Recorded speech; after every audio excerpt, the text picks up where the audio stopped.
Assalamualaikum warahmatullahi wabarakatuh dan salam sejahtera untuk kita semua.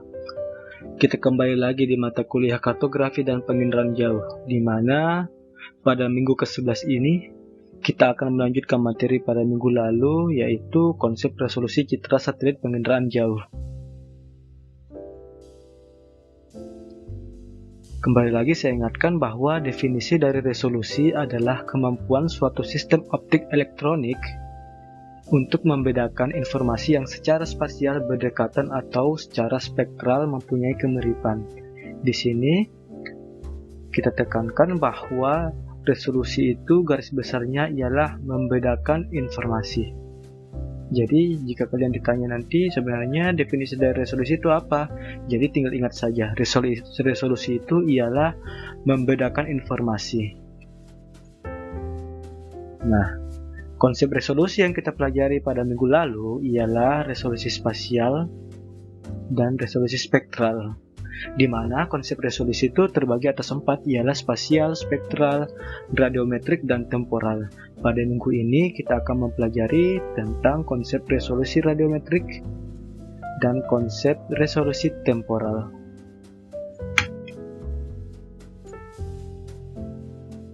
Nah, sebelum lebih jauh kita membahas tentang definisi dari konsep resolusi radiometrik dan temporal, kita flashback dulu definisi dari resolusi spasial. Resolusi spasial ialah ukuran terkecil objek yang masih dapat dideteksi dan terwakili oleh suatu sistem pencitraan, di mana untuk bidang penginderaan jauh, konsep resolusi spasial ini diidentikan dengan piksel atau satuan terkecil dari citra dan raster. Satuan terkecil dari citra atau raster itu ialah piksel. Ketika ukuran pikselnya ialah 16 meter, artinya luas di lapangan itu ialah 16 meter kali 16 meter, sehingga disebut dengan resolusi 16 meter. Adapun citra yang memiliki resolusi 16 meter ini contohnya ialah Landsat, dan disebut juga sebagai resolusi menengah hingga resolusi kecil. Adapun citra dengan resolusi tinggi ialah citra yang memiliki ukuran dari pikselnya itu dengan ukuran yang kecil, misalnya dia 30 cm atau setengah meter, itu dapat disebut dengan resolusi tinggi. Contohnya ialah satelit Worldview, Pleiades, kemudian Iconus, dan QuickBird. Selanjutnya ialah resolusi spektral.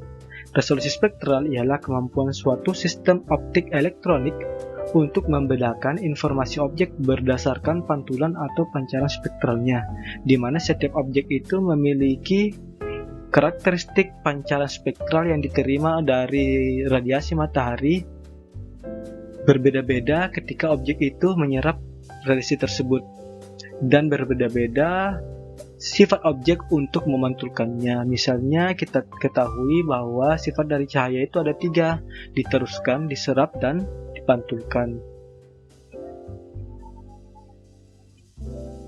Nah, kita masuk di konsep resolusi radiometrik. Resolusi radiometrik ialah kemampuan bit coding untuk gray shading dan atau pembedaan objek dari tingkat kecerahan. Jadi, di sini dapat kita lihat gray shading dan coding pada konsep radiometrik itu ditandakan dengan dengan bit. Bit itu apa? Bit itu ialah pangkat dari 2. Bisa disebut contohnya di sini ialah, saya beri contoh 1 bit. 1 bit itu artinya 2 pangkat 1. 2 pangkat 1 itu sama dengan 2. Artinya ada 2 tingkat kecerahan yang bisa dibedakan, yaitu 0 dan 1. Di sini 0 itu ditandakan dengan hitam, kemudian 1 itu ditandakan dengan putih.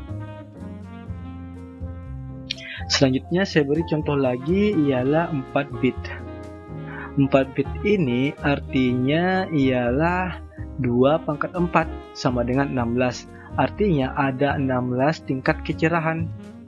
16 tingkat kecerahan ini juga menandakan bahwa ada sekitar 16 informasi yang dapat dibedakan. Di sini kita lihat ada 0 sampai 15. Pada 4 bit ini, gradasi warnanya itu masih bisa kita bedakan. Contohnya seperti ini, di sini, kemudian di sini agak cerah, di sini kemudian agak cerah, hingga berwarna sangat cerah. Selanjutnya 8 bit. 8 bit ini ialah standar tingkat kecerahan yang bisa diterima oleh mata manusia. Jadi citra-citra satelit yang lama itu memiliki resolusi radiometrik sebesar 8 bit atau 2 pangkat 8. 2 pangkat 8 itu ialah 256. 256 itu artinya ada sekitar 256 tingkat kecerahan. Maka jika 256 tingkat kecerahan bisa menandakan bahwa ada 256 informasi atau objek yang bisa dibedakan. Di sini kita lihat jika dia sudah 8 bit, tingkat kecerahannya itu sangat rapat dan kita tidak bisa membedakan seperti 4 bit tadi. Nah, di sini saya memberi contoh apa yang disebut dengan coding pada citra. Di sini tingkat kecerahan itu diwakili oleh digital number pada pixel citra. Di sini ada pixel citra, contohnya dengan digital number 331. Digital number 331 itu inilah yang disebut dengan coding atau angka tingkat kecerahan. Semakin tinggi angka digital numbernya, maka dia semakin cerah. Sedangkan semakin rendah angka digital numbernya itu, maka dia semakin gelap. Jadi kumpulan citra ini, satu citra ini penyusunnya ialah digital number dan dinyatakan dalam tingkat kecerahan. Tetapi jika kita kursor kita arahkan ke pixel itu, maka akan muncul angka ini, digital number. Nah, di sini saya menunjukkan ada tingkat perbedaan 1 bit, 2 bit, 4 bit, 8 bit dalam citra. Dalam 1 bit itu informasinya cuma ada 2, ialah hitam dan putih. Di sini kita lihat dalam 1 bit putih itu bisa kita kategorikan sebagai lahan terbangun, dan hitam bisa kita kategorikan atau klasifikasikan sebagai lahan tidak terbangun. Cuma ada 2 info, yaitu hitam dan putih. Selanjutnya, jika kita arahkan ke 2 bit, itu ada 4 level tingkat kecerahan. Pada 4 level tingkat kecerahan ini, ternyata kita sudah bisa bedakan antara laut, kemudian area terbangun dan area tidak terbangun. Akan tetapi untuk penggunaan lahannya itu belum kita bisa bedakan. Selanjutnya, jika 4 bit. 4 bit ini artinya ada 16 tingkat kecerahan. Jika semakin tinggi bitnya, semakin banyak tingkat kecerahannya, maka informasi objek yang bisa dibedakan itu semakin banyak. Kembali lagi ke konsep resolusi. Definisi resolusi itu ialah membedakan. Nah, pada 4 bit ini kita sudah bedakan. Di sini ada laut, kemudian di sini ada jalan, di sini ada bangunan, ternyata di sini ada vegetasi. Dan ketika kita lanjutkan ke 8 bit, itu tingkat kecerahan ini mewakili objek dan mewakili tingkat kedetilan informasi. Kita lihat ternyata pada 8 bit itu informasinya semakin banyak yang bisa kita dapatkan dari citra yang memiliki resolusi 8 bit ini. Kita lihat kenampakan lautnya itu lebih rapat, lebih detail dibandingkan pada 4 bit. Kita lanjut. Nah, di sini saya ingin menunjukkan sebuah contoh ketika saya memasukkan citra ke dalam software ArcGIS.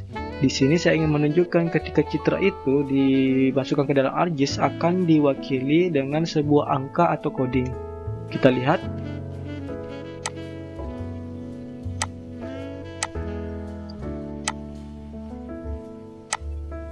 Nah, di sini saya akan memasukkan citra Landsat band 3 atau band merah, di mana panjang gelombangnya itu sekitar 600 hingga 700 nanometer.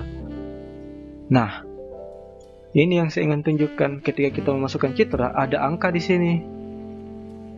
Ada low, ada high. Low diwakili warna hitam, high diwakili dengan warna putih atau kecerahannya semakin tinggi. Ini dia itu angkanya 54.062. Ini sekitar kalau saya lihat dia itu 16 bit. 16 bit artinya 2 pangkat 16, sekitar 65.536. Tetapi di sini angka tertingginya ialah 54.062, artinya tingkat kecerahan yang paling tinggi yang dipantulkan oleh sebuah objek dan diwakili dan digambarkan dengan coding itu ialah 54.062 tingkat kecerahan. Nah, di sini jika dia tingkat kecerahannya semakin tinggi, kita lihat warna putih, maka ditinjau dari citranya itu dia mewakili awan. Ketika kita melihat di sini low dengan diwakili dengan warna hitam, dia mewakili laut dalam, seperti itu.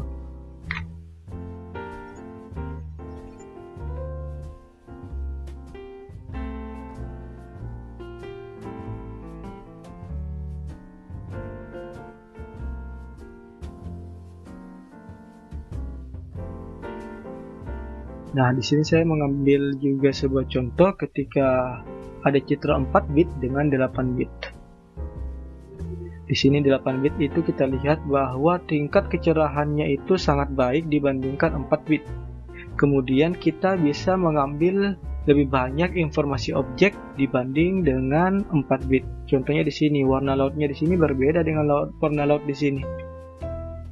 Kemudian di sini ada jenis atap yang bisa kita bedakan. Jika mungkin kita zoom citra ini, jenis atapnya itu akan berbeda-beda, sehingga kita bisa membedakan yang mana atap dengan material beton, yang mana atap dengan material aluminium, dan yang mana atap dengan material yang lain. Seperti itu.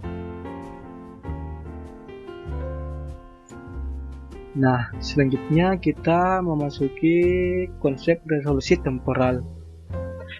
Konsep resolusi temporal ialah kemampuan suatu sistem untuk merekam ulang daerah yang sama.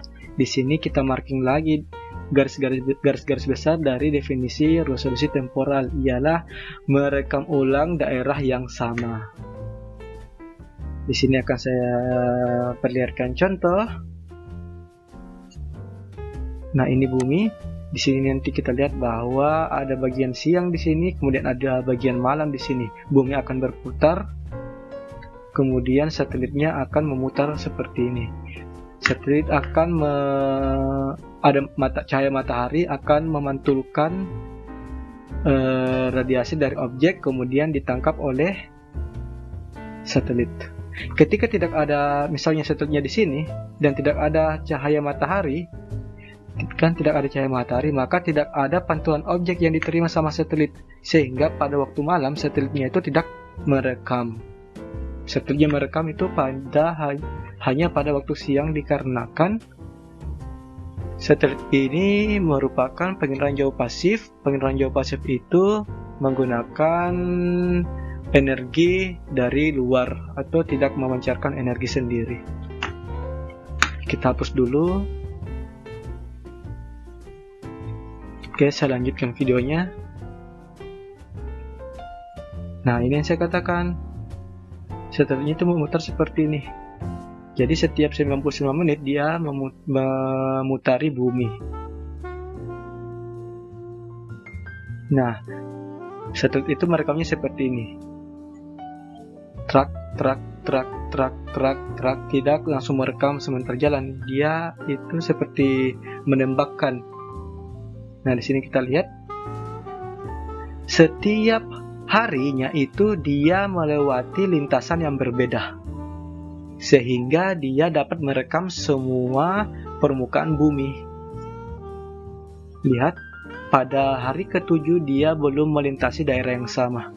Dia melintasi daerah yang berbeda. Nah, pada hari ke-16 dia 100% sudah merekam kenampakan dari permukaan bumi. Nah, setelah hari ke-16 ini, dia kembali lagi merekam di lokasi yang sama. Dan selama 16 hari lagi dia merekam permukaan bumi, dan 16 harinya lagi dia merekam di tempat yang sama. Sehingga di sini contohnya ialah satelit Landsat 8, maka satelit Landsat 8 memiliki resolusi temporal selama 16 hari. Jadi selama 16 hari itu dia akan merekam lokasi yang sama.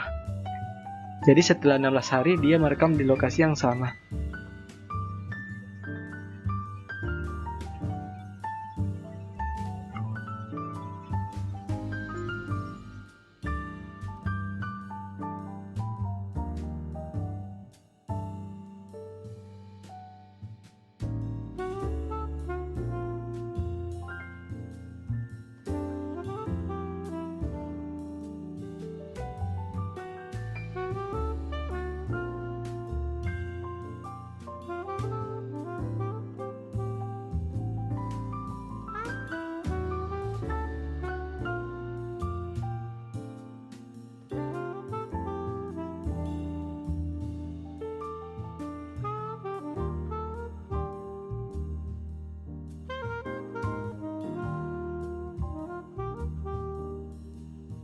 Selanjut, di sini sebenarnya keuntungan dari sebuah citra atau suatu citra yang memiliki resolusi temporal yang baik ialah, di sini saya ingin memperlihatkan contoh. Di sini satelit merekam. Nah, kita dapat memonitoring perubahan yang terjadi di permukaan bumi, baik fenomena alam buatan maupun buatan manusia. Seperti saya perlihatkan di sini, terjadi fenomena buatan manusia dengan resolusi temporal. Di sini kita lihat sepanjang tahun 2005, 2007, 2009, 2010 hingga 2014. Satelit ini merekam di tempat yang sama sehingga dapat memonitoring perubahan dan fenomena yang terjadi di permukaan bumi. Itulah kepentingan dari resolusi temporal.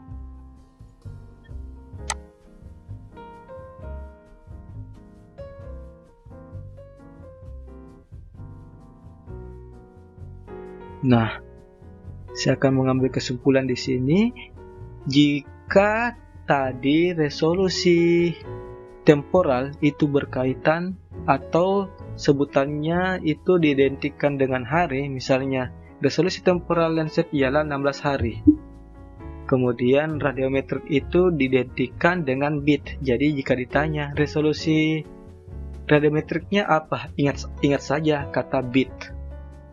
Jika resolusi spektral itu ingat saja panjang gelombang, dan diidentikan kalau misalnya di pengetahuan jauh itu ialah bandnya atau panjang gelombangnya. Misalnya panjang gelombang visible, inframerah dekat, inframerah jauh, maka itu diidentikan dengan resolusi spektral.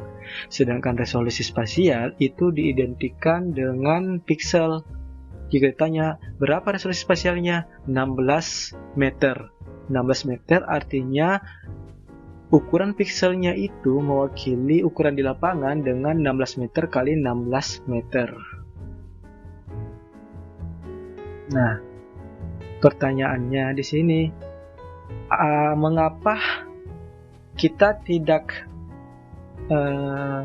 mengambil saja citra dengan resolusi spasial tinggi, dengan citra yang memiliki resolusi spektral tinggi, kemudian memiliki resolusi radiometrik tinggi dan resolusi temporal yang baik dan tinggi. Nah, itu bisa dijawab di sini.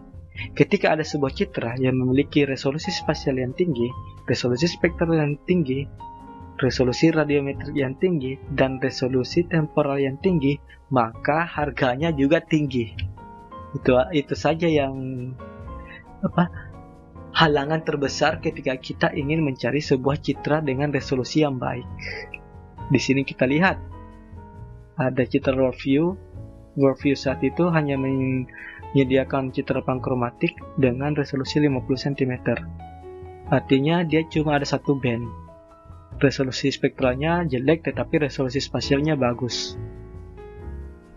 Nah, di sini ada citra World View 2 dan 3. Pankromatiknya itu $24 per kilometer persegi. Untuk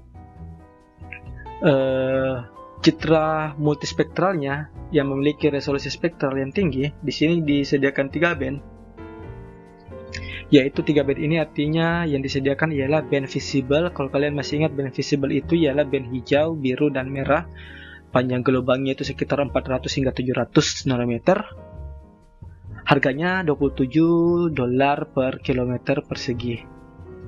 Selanjutnya, jika disediakan band inframerah dekat yang bisa digunakan untuk interpretasi kerapatan vegetasi, kemudian jika kebakaran kita bisa mengetahui vegetasi yang terbakar dan tidak, dan sebagainya, itu ditambah lagi $27. Kemudian di sini jika resolusi spasialnya bagus, yaitu 50 cm, kemudian resolusi spektralnya bagus, kita disediakan 8 band multispektral, artinya ada 8 saluran spektral, itu harganya $29 per kilometer persegi. Nah, di sini ada citra Quickbird, GeoA, Iconos, Pleiades. Nah, jika kita bandingkan, jika luas kota Makassar itu 199 km persegi di sini, dan harga sebuah citra itu 1 km perseginya ialah $29, kita kalikan saja $29-nya itu kali 15.000, kemudian kalikan lagi dengan 199 km persegi. Nah, itu nanti kita dapatkan harga yang sangat mahal untuk sebuah citra hanya di kota Makassar. Maka untuk kota Makassar saja itu, jika kita mau merekam dalam satu waktu ya, dalam satu hari, disediakan itu sebesar kira-kira 86.565.000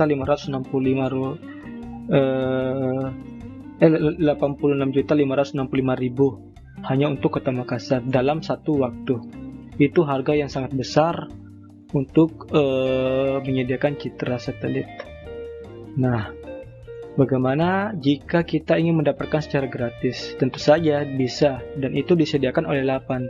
Citra yang disediakan oleh LAPAN ialah citra Pleiades 1A dan 1B, di mana yang disediakan itu 4 band atau sampai inframerah dekat.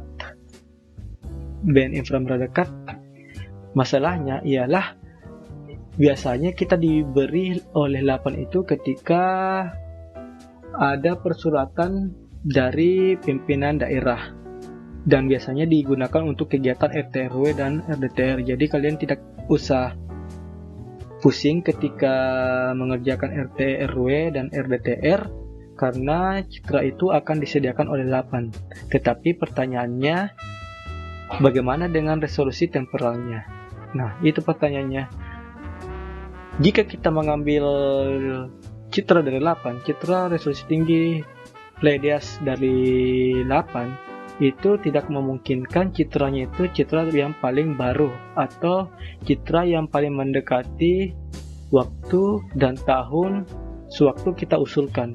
Biasanya itu citra yang disediakan itu 5 tahun atau 4 tahun sebelumnya. Misalnya kita ingin mengerjakan RT/RW sekarang tahun 2020, maka biasanya citra yang disediakan oleh LAPAN itu ialah citra tahun 5 tahun ke belakang atau 4 tahun ke belakang, sekitar tahun 2015.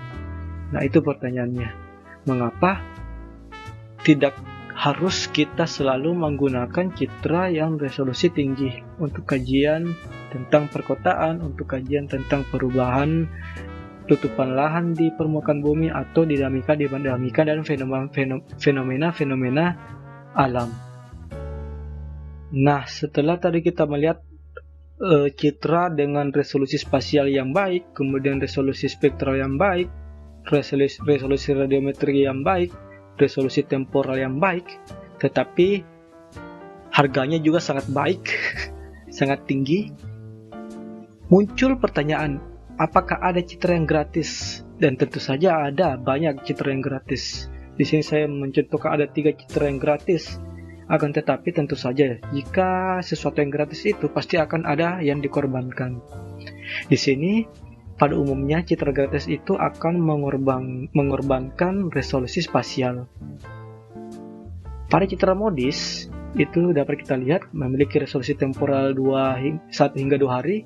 Kemudian resolusi spasialnya itu sangat rendah, 250 meter, 500 meter, hingga 1000 meter atau 1 kilometer. Ini sangatlah rendah.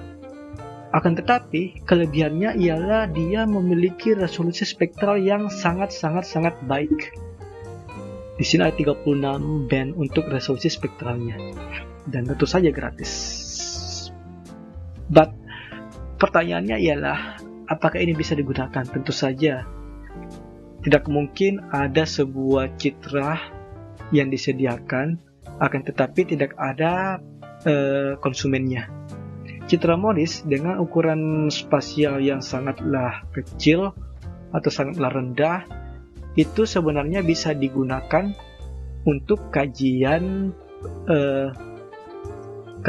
yang terkait dengan ilmu coastal atau kelautan. Kita tidak membutuhkan resolusi yang tinggi untuk mengkaji laut.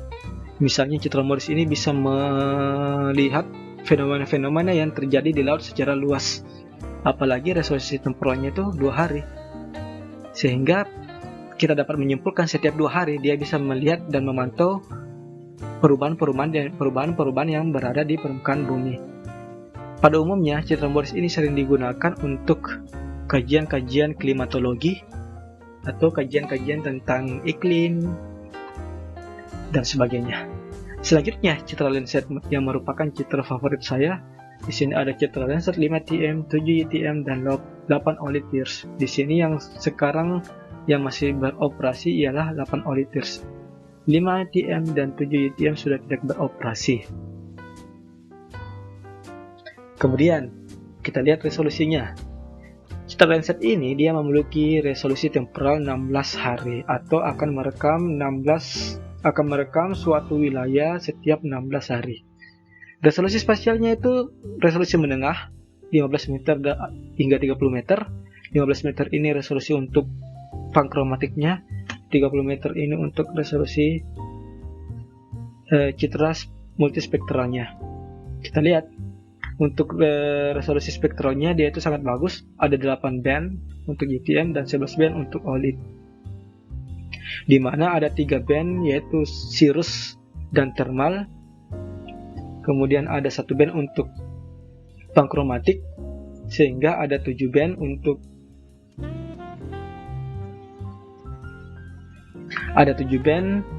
untuk citra multispektralnya. Yaitu citra 7 band itu yang saya maksud ialah citra mulai dari citra coastal, kemudian panjang gelombang merah, hijau, biru, selanjutnya panjang gelombang inframerah dekat, inframerah tengah 1, inframerah tengah 2. Kemudian disediakan 2 citra thermal, dan itu merupakan resolusi spektral yang sangat bagus. Selanjutnya untuk Sentinel. Sentinel itu dia kurang lebih sama dengan Landsat, akan tetapi dia memiliki resolusi temporal yang sangat baik, kemudian spasial juga yang sangat baik. Dan selanjutnya juga tentu saja resolusi spektral yang sangat baik. Di sini saya katakan resolusi spasialnya itu sangat baik, sebenarnya bukan terlalu baik-baik amat seperti citra yang berbayar, akan tetapi dia itu memiliki resolusi yang menengah. Ada 10 meter di sini. 10 meter itu ada 3 band, yaitu band visible, citra band merah, band hijau, dan band biru. Untuk inframerah dekatnya itu 20 meter, inframerah dekat dan inframerah tengah 60 meter itu ada thermalnya. Dan tentu saja gratis. Di sini orang sudah beralih, sebenarnya dulu sangat memfavoritkan Landsat, akan tetapi sudah beralih ke Sentinel. Karena Sentinel ini dia itu citra baru, kira-kira tahun 2018 kalau tidak salah. Tahun 2015 kalau tidak salah dia launching. Selanjutnya ialah citra Rapid Eye. Sebenarnya Rapid Eye ini ya berbayar, akan tetapi tidak semahal dengan citra yang tadi. Resolusi temporalnya itu daily. Arti dari daily ini ialah sebenarnya rapid eye ini bisa dipesan dalam artian ketika dia mengorbit, ada kejadian di suatu wilayah, satelitnya itu bisa dilencengkan atau satelitnya itu bisa diubah dan dikendalikan untuk memfoto daerah yang ingin direkam tadi. Resolusi spasialnya juga sangat baik, 5 meter, kemudian spektralnya ada 5 band. Tidak sebaik Landsat, Maurice, dan Sentinel, akan tetapi harganya juga itu sebenarnya lebih murah dibandingkan dengan citra yang berbayar tadi. Nah, pertanyaannya, apakah citra Landsat Sentinel ini bisa digunakan? Tentu saja bisa digunakan. Banyak orang yang menggunakan citra Landsat dan Sentinel itu untuk kajian vegetasi, untuk kajian fenomena permukaan bumi, seperti untuk memetakan tanah, memetakan geologi, itu seringkali menggunakan citra Landsat dan citra Sentinel. Jika kalian akan mengerjakan RT/RW, skalanya 1:50.000 atau 1:25.000 untuk kota, itu seringkali kita akan diberikan citra penutupan lahan. Citra penutupan lahannya itu sebenarnya bersumber dari citra Landsat atau Sentinel dan citra spot. Nah, bagaimana? Apakah kemudian sering ada pertanyaan dari mahasiswa, apakah ada citra yang memiliki resolusi spasial yang baik?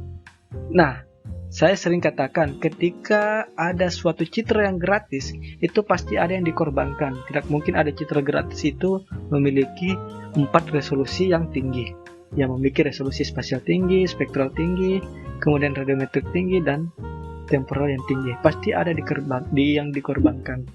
Di sini saya mengambil contoh. Mahasiswa itu sering mengambil citra dari Google Earth Pro, kemudian dari SAS Planet. Google Earth Pro dan SAS Planet ini ialah software di mana dia menyediakan, atau platform di mana dia menyediakan gambar kenampakan di permukaan bumi. Jadi citranya itu sebenarnya citra resolusi tinggi, akan tetapi dikomposit, digabungkan warnanya hingga menjadi visible, yaitu red, green, blue, komposit red, green, blue. Ingat, komposit mungkin kita akan memasuki materi tersebut di minggu depan, jadi kita menerang saja untuk minggu ini. Google Earth Pro ini memiliki kekurangan, yaitu tidak memiliki sistem proyeksi atau tidak ada koordinat di dalamnya. Pertanyaannya, jika tidak ada koordinat di dalamnya, itu masalah yang ditimbulkan apa? Tentu saja masalah yang ditimbulkan ialah kita tidak bisa mengetahui jumlah atau luas dari objek yang sebenarnya. Kita tidak bisa ukur. Kenapa? Karena tidak ada sistem proyeksi. Sistem proyeksi itu sebuah model di mana kita memproyeksikan sebuah bumi menjadi datar sehingga kita bisa mengukur. Dan selanjutnya ialah citra atau platform SAS Planet. SAS Planet ini dia menyediakan citra resolusi tinggi. Kemudian kita juga bisa ketika kita mendownload dengan formatif, maka kita mendapatkan citra yang memiliki sistem proyeksi di dalamnya. Jadi tidak seperti Google Earth Pro. Kemudian pertanyaannya, kita kan sudah memiliki citra resolusi tinggi. Untuk apa resolusi yang lain? Kita cuma membutuhkan resolusi spektral. Nah, itu sebuah pernyataan yang salah. Mengapa? Mungkin jika kita mengkaji dinamika perkotaan, kita bisa menggunakan citra ini. Akan tetapi jika kita mengkaji dalam ilmu saintis, misalnya kita ingin menganalisis kerapatan vegetasi, kemudian ingin menghitung produksi perkebunan atau produksi pertanian dengan memanfaatkan net inframerah, itu kita tidak bisa jika menggunakan SAS Planet dan Google Earth Pro.